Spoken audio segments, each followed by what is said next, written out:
Ya saudara, sebanyak 602 warga binaan di Lapas Kelas 1 Makassar mendapat pengusulan remisi di Hari Raya Idul Fitri 1439 Hijriah. 7 warga binaan bahkan dinyatakan bebas.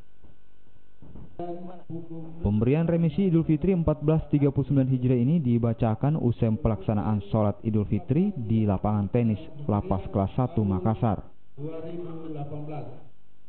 Dari 1.009 warga binaan yang berada di Lapas Kelas 1 Makassar, 620 warga binaan mendapatkan usulan remisi.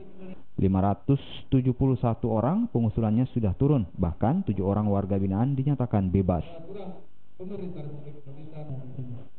Masa remisi warga binaan ini bervariasi, mulai dari 1 bulan bahkan sampai yang terkecil, yakni 15 hari.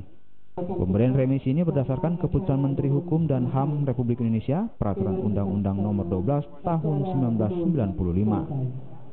Yang tadi telah dibacakan sesuai dengan keputusan Menteri Hukum dan HAM, peraturan-peraturannya antara lain Undang-Undang Nomor 12 Tahun 95, PP 99 Tahun 2012, Kepres Nomor 174 Tahun 99, juga keputusan Menteri.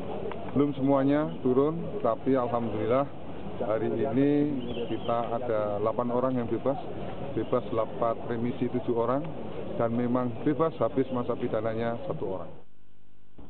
Dengan adanya pemberian remisi khusus Idul Fitri ini diharapkan warga binaan dapat meningkatkan kualitas dan kesadaran dan memotivasi penyadaran diri yang tercermin dalam sikap dan perilaku. Pemberian remisi juga sebagai salah satu bentuk negara hadir untuk memberikan perhatian dan penghargaan kepada warga binaan atas segala capaian positif. Arif Tirtana, Kompas TV.